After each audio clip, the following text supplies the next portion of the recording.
Estamos de volta para Porto de Galinhas. Hoje é live direto de Porto de Galinhas, vídeo direto de Porto de Galinhas. Amanhã eu estou de volta a Recife e aí Sport Vasco, Ilha do Retiro, que não vai estar lotada, deve dar ali uns 15, 16, 17 mil por volta disso. Tem Vitória e Atlético Mineiro no Barradão, tem Bahia e Mirassol no Maião. Aí amanhã, mais por volta da noite, ali 6h30, 7 horas, a gente vai fazer os conteúdos da forma mais tradicional, direto da capital pernambucana, de Recife mesmo, tá? Bom, simbora, sem mais enrolação, vamos falar dessa rodada que começa hoje, 22ª rodada, Ceará e Juventude no Castelão, que deve estar lotado, e o Ceará tem a obrigação de vencer, até pela próxima sequência de jogos, que é duríssima, infernal, e o Ceará precisa aumentar ainda mais a sua gordura, se distanciando ainda mais do Z4. Vambora. Salve, família vascaína! Bom dia, um excelente sabadão. Bom dia. Um dia abençoado para Perfeito. todos nós. Começa hoje mais uma rodada do Campeonato Brasileiro e, infelizmente, o seu Vascão faz a gente ter que ligar esse secador. Eu sei que tem muita gente que não gosta disso. Ó, Thiago, não tem que secar ninguém não, irmão. O Vasco tem que chegar amanhã na Ilha do Retiro e ganhar 3 pontos. Eu sei, concordo com você. Mas o que eu vou fazer hoje? Secar, Ceará pô. contra a Juventude. O que eu faço? Não seco? Não vou torcer pro Ceará? Juventude ganha, o Vasco entra na zona de rebaixamento. É interessante pra gente o Vasco jogar amanhã contra o Sport no Z4? Poxa, Claro que não, pô. É óbvio que o Ceará, ele precisa vencer. Óbvio, isso aqui na mentalidade do torcedor do Vasco. E de qualquer um que está ali brigando pra não cair, que tá fora do Z4, tem que torcer pro Ceará vencer, pô, pela razão óbvia. O Ceará é o 10º colocado com 26 pontos. Tá na primeira página da Série A com 20 jogos. 7 vitórias construídas, saldo de 0, campanha estável. Em nenhum momento o Ceará ficou próximo do Z4. Ficou mais próximo do G4 do que do Z4. O Juventude, em contrapartida, tem 18 pontos. Deu aquela ressuscitada com o Thiago Carpini. Venceu 2 jogos no Alfredo Jaconi e empatou um jogo fora de casa. Primeiro ponto conquistado do Juventude, sob o comando técnico de Thiago Carpini, fora de casa. Depois de 500 rodadas, o Juventude conseguiu somar um ponto fora, que foi contra o Vitória no Barradão, reta final do segundo tempo, com o velho Nenê decidindo mais uma vez. Impressionante, surreal. Foi assistência e gol. Aí você olha pra tabela, vamos colocar aqui um cenário que o Juventude vença, 2-1. O Juventude vai a 21. Passa o Vitória, passa o Vasco e sai da zona do rebaixamento. E se o Vasco amanhã não ganhar do Sport, que é factível, jogo na Ilha do Retiro nunca é fácil pra ninguém, né? A tua só é pegar os resultados, né? O único time que teve vida fácil foi o Cruzeiro, que meteu 4-0. De resto, todo mundo sofreu pra vencer do Sport por um gol de diferença nos últimos minutos da partida, na reta final do segundo tempo, ou então tendo que buscar um empate depois de tomar um revés no primeiro tempo, como foi o caso do São Paulo e o caso do Santos. O Sport abre 2-0 e toma 2-2. Enfim. Então, assim, é óbvio que tu tem que secar, pô. A concorrência do Vasco não é só contra o Vasco, não. O Vasco não joga o campeonato sozinho, não. Ele joga contra outras 19 equipes. E muitas vezes você consegue permanecer na Série A de forma culposa, onde você não teve a intenção. Tua pontuação foi até baixa, o teu desempenho foi até ruim, o teu elenco é até fraco.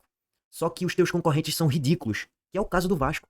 Os concorrentes do Vasco são horrorosos. O Vasco só não tá na zona porque os concorrentes são ridículos, pô. Ou não tem capacidade de elenco, ou o treinador é ruim, ou é o conjunto das duas coisas da ópera. Então, assim, no final das contas, lógico, o torcedor do Sport, do Vasco, do Vitória, do Ceará, ele tem que fazer o seu papel, tem que ganhar o jogo, torcer pro time ganhar o jogo e não ficar nessa paranoia de secar. Mas o Vasco tá beirando a zona, né, irmão? Tá beirando a zona. É óbvio que o ideal pro Vasco seria aí uma vitória do Ceará. E qual é a lógica? A lógica, não tô falando que isso vai acontecer não, tá? Eu tô falando na lógica. É o Ceará vencer o Juventude por 2-1 hoje no Castelão ou até 1-0. Jogo de poucos gols. Por quê? Primeiro eu vou trazer aqui em tela pra vocês o provável Ceará e o provável Juventude no Castelão. O Ceará deve ir com Bruno Ferreira, Marcos Vitor, Marlon, Fabiano Souza e Nicolas, Richardson, Dieguinho e Lourenço, Galeano, Ailon e Pedro Raul. Beleza, em contrapartida, o Juventude vai com Jandrei, Wilker, Angel, Abner, Reginaldo e Marcelo Hermes, Kaique Gonçalves, ex-Ceará inclusive, Jadson e Mandaca, Batalha, Gabriel Verão e Gabriel Talhari. Esse é o provável Juventude pro jogo de hoje. Detalhe, o Ceará vai sem Matheus Bahia na lateral esquerda porque tá lesionado. Ailon deve ser o titular na ponta esquerda mais uma vez em mais um jogo. E na zaga, o William Machado não vai poder jogar. Então o Ceará tem 2 desfalques importantíssimos no sistema defensivo. Menos mal que tem Marcos Vitor que pode suprir ali a ausência de William Machado para esse jogo. E você faz um mano a mano e dá 7-4 pro Ceará, pô. Sem titubear, sem pensar 2 vezes. Bruno Ferreira é melhor e faz uma temporada mais consistente do que Jandrei, é muito mais confiável. Jandrei não é um goleiro pegador de pênalti, não é um goleiro decisivo, muito pelo contrário, ele é decisivo contra os clubes que ele mesmo defende, que no caso foi o São Paulo recentemente na Copa do Brasil. Aí a dupla de zaga, Marcos Vitor e Marlon contra Wilker, Angel e Abner. Eu coloquei ali um check em Wilker Angel, mas eu errei, tá, gente? Na arte, foi mal. Seria a dupla de zaga do Ceará, Marcos Vitor e Marlon. Por que, Heitor? Meu irmão, o Juventude é a pior defesa do Campeonato Brasileiro, gente. O saldo de gol de Juventude é de menos 23. Só pra ter aqui o resultado, né? É de menos 23. O time tomou mais de 35 gols na Série A em 18 partidas. Todo jogo, na média, o Juventude toma pelo menos 2 gols. Na média, né? Não que todo jogo ele toma 2 gols, mas pegando a média dos jogos, ele toma 2 gols quase sempre. Tomou já de 5. Tomou de 6 do Flamengo, tomou de 5 do Fortaleza em crise, já tomou de 3 ou foi 4 do Cruzeiro, então é um time que costumeiramente perde fora de casa. Tomou 2 gols do Vitória. Então, assim, é um time que tem enormes fragilidades defensivas. Em contrapartida, o Ceará é um time muito mais sólido defensivamente. Então, eu tenho que escolher, por obrigação, a zaga do Ceará. Marcos Vitor e Marlon. Sei que Marlon não é um baita de um zagueiro, mas ainda assim, na média, eu prefiro acreditar mais na regularidade e consistência de Marlon e no potencial bom que Marcos Vitor tem e pelos jogos que ele fez contra o Cruzeiro, inclusive no Mineirão, jogando muito bem, eu colocaria Marcos Vitor e Marlon. Beleza. Lateral direita, Reginaldo, Fabiano Souza. Por consistência e regularidade, Fabiano Souza marca muito mais do que Reginaldo. Porém, pra mim, Reginaldo tem mais qualidade técnica do meio pra frente. Pra achar um cruzamento, achar uma finalização, é melhor do meio pra frente. Do meio pra trás, Fabiano Souza. Na lateral esquerda, se fosse Matheus Bahia, seria Matheus Bahia. Ele é melhor do que Marcelo Hermes. Mas é Nicolas, que foi muito mal no jogo contra o Bahia. Falhou no gol diretamente ali de Thiago. Bahia vence 1-0. Eu sou mais Marcelo Hermes. É mais completo na defesa e no ataque do que o próprio Nicolas. Ainda assim, é uma mini avenidazinha na lateral esquerda do Juventude, tá? Como o Reginaldo também não marca bem. E o Ceará gosta muito de explorar as pontas, pode ser o caminho das pedras. Bom, na volância, aí eu iria com Jadson, Mandaca. Ih, rapaz, agora me pegou aqui, foi mal. Eu iria com Jadson, Mandaca e Dieguinho. Esse trio de volantes tem que estar, cara. Eu sou fã dos três. Aí ficou meio que me contradizendo aqui um pouco, né? Ih, rapaz, porque eu botei Jadson, Mandaca, Lourenço e Dieguinho. Meio que um quarteto e não um trio, né? Mas vai, bota Dieguinho, Mandaca e Lourenço. Ok. E aí no trio de ataque seria Galeano, Gabriel Verón e Pedro Raul. Gabriel Talhar é bom jogador, então foi mal. Só corrigindo aqui, tá, gente? Seria 9-2 basicamente pro Ceará. Quem ganharia basicamente nesse mano a mano seria Marcelo Hermes e Mandaca e Gabriel Verón. Ah, tá certo, tava viajando aqui. Eu botei muito check, foi mal, tá, gente? É isso mesmo. Seria um 8-3. Jadson e Wilker Angel meio que dispensa disso aí. 8-3 pro Ceará no mano a mano. Eu coloquei 7-4, né? 8-3, 8-3. Tô viajando aqui. É o sono, irmão, é o sono. Gabriel Talhari tem 6 participações em gols nessa Série A. Pedro Raul tem 7 gols. Gabriel Talhari fez 4 e deu 2 assistências. É bom ser travante. Pode até jogar como uma espécie de meia também, porque ele tem qualidade pra fazer isso. E às vezes até jogando pelo lado ele pode se aventurar. Mas ainda assim é Pedro Raul. Então assim, o Ceará tem um elenco melhor, tá no momento melhor. Joga com o apoio do seu torcedor. O fator casa pesa pro Ceará. São 17 pontos conquistados em 10 jogos. É a 8ª melhor campanha como mandante. Detalhe que o Ceará tem uma campanha muito próxima, por exemplo, a do Mirassol, que não perdeu nenhum jogo no Maião ainda. Tem muito próximo uma campanha ali, é do próprio Fluminense, que tá muito bem estável na temporada e jogou no Mundial de Clubes, agora foi o 4º colocado. Então assim, o Ceará no Castelão é chato, é difícil de ser batido. E o Juventude fora de casa é o lanterna da competição disparado com apenas 1 ponto conquistado em 9 jogos. De 27 pontos disputados, o Juventude ganhou 1, pô. Bizarro. Então assim, pelos elementos de elenco, momento, fator casa, o Ceará deve ganhar o jogo. Jogo sofrível, duro, difícil, aquele jogo muito físico, disputado no meio campo. O Ceará ali tentando explorar as jogadas em cima de Pedro Raul, no cruzamento, na cobrança de falta, na bola parada, pra achar um golzinho no início do primeiro tempo, fechar a casinha e segurar 1-0, bem típico do Ceará. E o Ceará, ele normalmente confirma esse tipo de vitória. Todos os times que o Ceará pega em crise, ou que é inferior tecnicamente, e que o Ceará tá num bom momento, o Ceará confirma a vitória. Então, na lógica, o Ceará deve confirmar a vitória hoje. Heitor, tu bota tomando fogo nisso? Não. Por quê? O Juventude vem reagindo com Carpini. E tem um velho neném no segundo tempo, tá? O Ceará tem desfalques, o Fernando não vai poder jogar. Matheus Baiano vai poder jogar, o William Machado vai poder jogar. Então são peças que desfalcam o Ceará, que são peças importantes. Entrando no segundo tempo sendo titulares. Então assim, não descarta um crimezinho do Juju hoje lá não, viu, no Castelão. Cuidado, é bom abrir o olho. Vamos fazer o pós-jogo aqui no canal, ou em vídeo ou em live, tá? Então, ó, abre o olho, que não tem absolutamente nada garantido. E aí, voltando aqui agora pra tabela, né? Se o Ceará vencer, o Juventude estaciona em 18 e o Vasco continua fora do Z4. Então é lógico que o torcedor do Vasco ele tem que secar mesmo. Ele tem que torcer pra esse sarrafo e a régua não subir muito do 17º. Porque se subir muito pra 45, que eu acho que não vai subir, fizemos um vídeo aqui completo sobre isso, vou deixar o link aqui no card, agora durante a madrugada. Se esse sarrafo subir pra 45, eu acho que o Vasco pode cair. Se o sarrafo ficar em 41, que eu acho que vai ficar por aí do 17º, 41 ou até um pouco menos, eu acho que o Vasco escapa. Acho que o Vasco não cai pra Série B, não. Enfim, aguardar, meus amigos, aguardar. Bom, palpite do GE rápido, 5-3-0 pro Ceará. Eu tô nessa linha. O Ceará, ele tem 50% de chance da vitória, ou até um pouco mais. Sei lá, 35% pro empate e 15% pra vitória do Juju, tá? Não descartam a vitória do Juventude hoje. Por quê? Porque o Ceará não tem um elenco e nem um futebol que me passe a certeza absoluta que é impossível ele perder pro Juventude, tá? Só por isso. Agora, lógico, na lógica, pelo que já apresentou, não deve perder o jogo de hoje não, inclusive deve ganhar, tá? Bom, vamos voltar aqui agora. Concorda comigo, né, família? Então vamos focar aqui nesse vídeo, na partida de amanhã. Quero trazer aqui mais um torcedor do esporte que, olha, vou te falar uma coisa, fez o dever de casa em relação ao nosso Vascão. E ele comemora, tá? Ele comemora a ausência PH, o melhor lateral direito do Brasil. Vamos desenhar sobre essa análise dele aqui em relação... Eu não vou negar, eu fui resistente em relação a PH. Eu nunca... Ele já foi criticado pelo Vasco lá atrás e tal, contestado em alguns momentos, mas eu nunca acreditei que, pô, esse cara aqui é o melhor lateral direito da Série A. Mas eu tenho que dar o braço a torcer, eu tenho que dar a mão à palmatória. Tipo assim, o cara tá merecendo. Se não é o melhor lateral direito desse primeiro turno da Série A, tá no top 3, vai. Tá no top 3, pelo menos, seguramente. Tá jogando muita bola e ainda bem que ele não vai jogar. Nem ele, nem Tietê. Ao time do Vasco, quero também analisar o time do Sport, provável Sport, além de trocar uma ideia com vocês aqui também sobre Lodge, Garreta, tava acompanhando um vídeo do Joel Silva trazendo algumas informações, né, esses jogadores podem sair do Vasco, e um outro debate que eu vou levantar aqui, eu tava acompanhando uma página, né, que cobre o Santos, eu achei muito interessante isso aqui, família, eu fiquei pensando, você imagina o Santista ouvindo o Vascaíno falando mal do Verratti? Que é isso, Thiagão? Você vai entender, eu vou entender o que eu quero dizer, família Vascaína. Então chega aí, que tem muita resenha nesse sabadão, mas antes, deixa eu te pedir aquela moral, se não for inscrito Dá o like aí, se inscreve no canal e ativa o sininho de notificações. aqui no canal Vasco em Família, se inscreve, deixa o like, ativa o sininho para não perder os próximos vídeos, comenta e hypa o vídeo para fortalecer o trabalho do Thiagão. E deixa eu falar aqui da parceira do canal. Façam tudo isso aqui também, tá, gente? Não só no canal dele, mas aqui também. Eu vou passar aqui o Ed, Rapidez da Golcase, muito bons produtos de qualidade, tá? Muito bons produtos. Inclusive tá aqui minha garrafa. Toda hora que eu tô aqui usando e bebendo água. Muito boa a Golcase. Demais aqui o trabalho do Thiago. Vamos seguir a nossa resenha pra gente dar uma olhada aqui nessa rodada do Campeonato Brasileiro. Só vou destacar os jogos de hoje, né? E assim, até Botafogo e Bragantino não é a nossa praia, né? A gente não tá curtindo essa onda ainda, tamo duro. Cruzeiro e São Paulo também, da mesma forma, a galera tá lá na parte de cima. Mas esse jogo aqui, cara, e o do Vitória também, né? Amanhã, Vitória joga antes, né? Joga antes, assim, contra um Atlético Mineiro destroçado, né? Perdeu o treinador, praticamente eliminado da Copa do Brasil. Não sei se vai com força máxima, se sonha ainda, né, com a classificação na Copa do Brasil. É um outro jogo muito importante. Mas esse aqui, né, também é porque o Juventude tem a chance de ultrapassar o Vasco e colocar o Vasco na zona de rebaixamento. Cara, eu não gosto, né? Isso eu acho que traz ali um peso, por mais que você, né, tá ali, tá próximo, né? Nesse momento que Deixa eu botar aqui pra ficar mais diagramável. Vambora. O que tira o Vasco aqui da zona é as vitórias, né? O Vasco tem 5 e o Vitória tem 3, porque tem o mesmo número de pontos. Então isso é horrível ficar aqui nessa situação. Mas entrar contra o Sport amanhã, no Z4, poxa, não é o ideal, sinceramente. Então eu vou fazer o meu papel às 4 horas. Eu, de repente, vou ali comprar, vou ali no depósito. Tem ali o esquema ali de 3 por 10, compro 6, meia dúzia. Vou tomar uma secando Juventude. Desculpa, tá, vovô garoto? Mas é mais forte que eu. Não dá pra torcer pra você nesse momento. Juventude ganhando, o Vasco vai entrar na zona de rebaixamento. Tô mostrando aí a classificação pra vocês, né? O Vasco na 16ª, o Juventude na 18ª. E é um time que tá, assim, família, competindo, né? Desde a chegada aí do Thiago Carpini, voltou a competir. Vendo aqui um comentário de vocês. E aí eu vi um amigo assim, Thiago, mas o Juventude não tá competindo não, irmão. Quem acordou, né?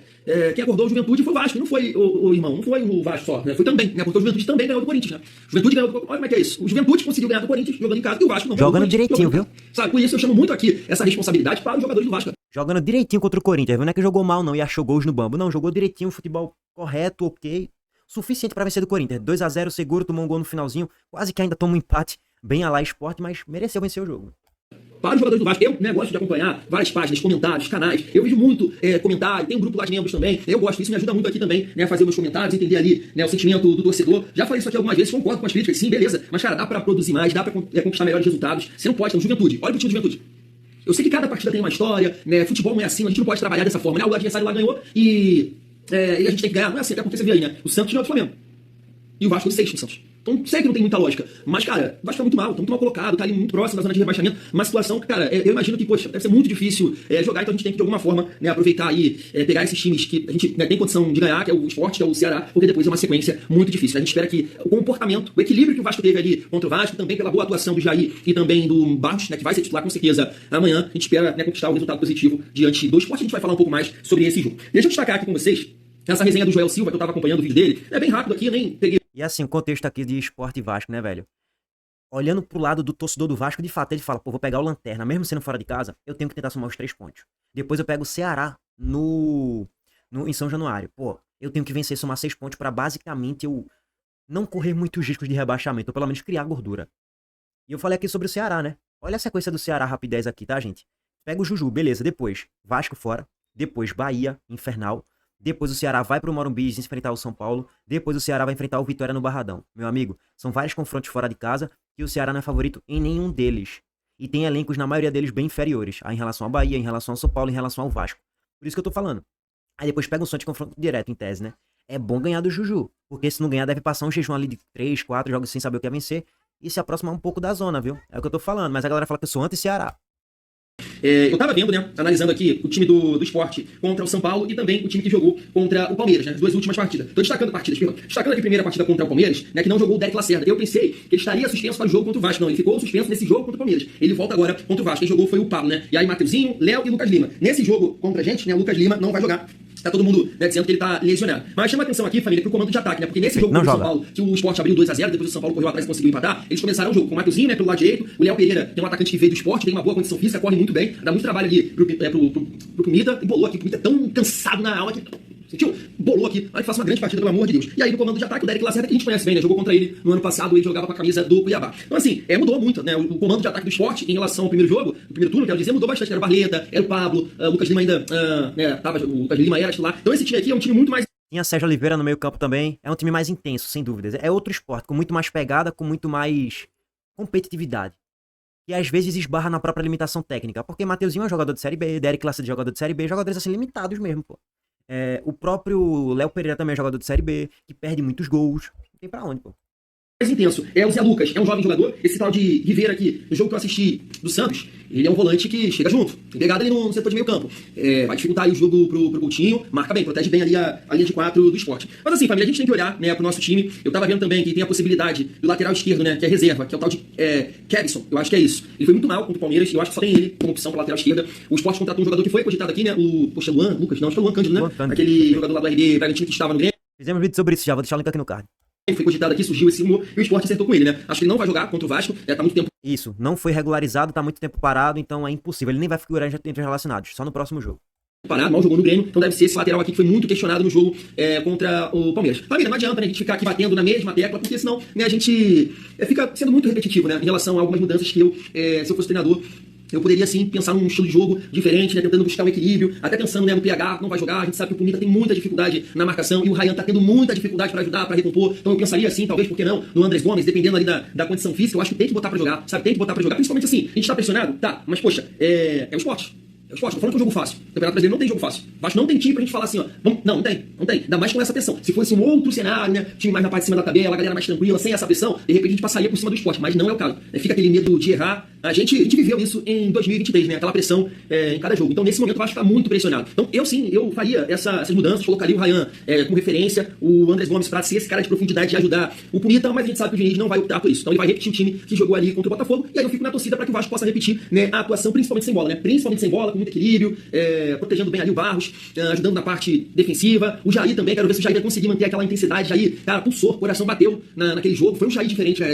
O Jair não é acostumado a fazer aquilo ali, não, cara. Sentiu o jogo, realmente vibrou. Não sei se foi o gol que deu essa vontade pra ele, então marcou o Jair Lei do Ex, viu? Muito bom jogador, reinou aqui no Sport, viu? Jogou muita bola ali em 2018. Infelizmente, ele não pode fazer milagre sozinho, né? O Sport acabou caindo pra Série B. Mas muito bom jogador, Jair, sou fã. Foi intenso, com a bola no pé, Deus me livre, jogou muita bola, foi maestro do time, então acredito que o Barros performou da maneira que performou contra o Botafogo, o Jair também jogando, claro, entendendo o contexto, um jogo fora de casa, no campo deles, tem tudo isso também. O Vasco, claro, que com esse time tem chance de ganhar, mas você viu a leitura do torcedor do Sport, do torcedor do Sport, ele tá na mente dele ali, o jogo contra o Juventude, basicamente, né, tirando ali o Barros e o Jair, né, verdade, o Barros e o Jair que não jogaram naquele jogo, foi Thiago Mendes e Tietchan, time muito exposto, né, muito exposto. Então eles vão trabalhar com essa ideia de jogo, de correr, de pressionar o Vasco, de marcar lá em cima, quando vai trabalhar aquela bola pelo centro do campo, pegada, como o Juventude fez, não vamos deixar os caras, né, respirarem, e aí é o que eu falo com vocês, competir. De repente a gente não vai conseguir, né... Exato, o que eu falei lá no vídeo que ele fez react, eu passei aqui porque, pô, eu já fiz o vídeo, né, então não tem sido trazer um vídeo do meu próprio vídeo. Eu falei muito de explorar as laterais do Vasco. Piton não é um grande marcador, e na direita deve ser Pumita, que também não é um grande marcador. O Vasco sofre muito por ali. Eu não gosto de Lucas Freitas, acho ele um zagueiro fraco, sendo bem sincero. Eu gosto até de Hugo Moura, bom primeiro volante que tá sendo improvisado de zagueiro. Então assim, a defesa do Vasco, ela é frágil. O Vasco sofreu 29 gols, pô. Quase que o mesmo número de gols sofrido do Sport. O Sport sofreu 30, o Vasco sofreu 29. Então, assim, é uma defesa frágil. Não é à toa que é comandado por Fernando Diniz, que costuma apresentar um time que tem uma qualidade com a bola no pé, um jogo bem apresentado, na troca de passes e tal. Um time que gosta de sair jogando com a bola no pé, beleza. Mas tem a própria vulnerabilidade na defesa. É um time muito exposto. E o Sport tem que saber aproveitar disso. E dá pra fazer um jogo por encaixe e vencer do Vasco amanhã. Mesmo a gente tendo um elenco pior, num momento muito pior do que o do Vasco, dá pra vencer o jogo amanhã na Ilha. Significa que vai? Tenho muitas dúvidas, não consigo acreditar nisso. A gente passa por essa pressão, o Sport vai, né, pressionar, mas o que acontece? É você conseguir se proteger bem, né, competir fisicamente, com a proteção ali do Barros, não tomar o gol, não pode tomar o gol, porque o Sport não vai conseguir isso por muito tempo. Essa pressão, correr, não vai conseguir, uma hora vai cansar. E aí pode ser a hora que a gente vai conseguir conectar os passes, né, as movimentações e chegar no gol adversário. Porque no caso do... O Sport tá cansando muito rápido não, mas tipo, quando o Sport cansa no jogo ali no segundo tempo, o Sport cai muito de rendimento. E aí o adversário começa a engolir o Sport. Foi assim contra o São Paulo, foi assim contra o Santos. Juventude, a gente tomou um gol por minuto. Isso muda ali a dinâmica do jogo. Com 24 segundos o Piton fez o pênalti. Mas, claro, foi uma partida que o Vasco tem que esquecer. Aquela partida contra o Juventude tem que servir de lição. atenção, intensidade, não pode ter aquela moleza, senão o Vasco não vai conseguir ganhar do Sport. Porque amanhã, família, o resultado de empate, mesmo fora de casa, é terrível. O Vasco precisa ganhar. O Vasco precisa ganhar do Sport, o Vasco precisa ganhar do Ceará. Porque a gente vai ter uma sequência no Campeonato Brasileiro muito difícil. Muito difícil. Flamengo, Palmeiras e Cruzeiro, não lembro a ordem, sempre esqueço de ver. Mas é esses 3 times aí que a gente vai enfrentar após o jogo contra o Ceará. Então a partida de amanhã, a gente tem que tentar entrar nessa data FIFA aí com 3 pontos na conta e ficar com 22 pontos na classificação do campeonato. Esse é o papo. Comigo, fui. Bom, é mais ou menos por aí. Dito isso, eu espero que o Sport vença e o parceiro aí, torcedor do Vasco, fique pé da vida quando terminar o jogo, tá? Tamo junto, rapaziada. Abraço pra todos vocês. Tamo de volta mais tarde. Amanhã a gente traz uma análise mais profunda do jogo, mas a gente já tá trazendo meio que um esboço do que deve ser a partida, né? Enfim, pontos fortes e fracos do Sport e do Vasco. Tamo junto. Valeu, gente.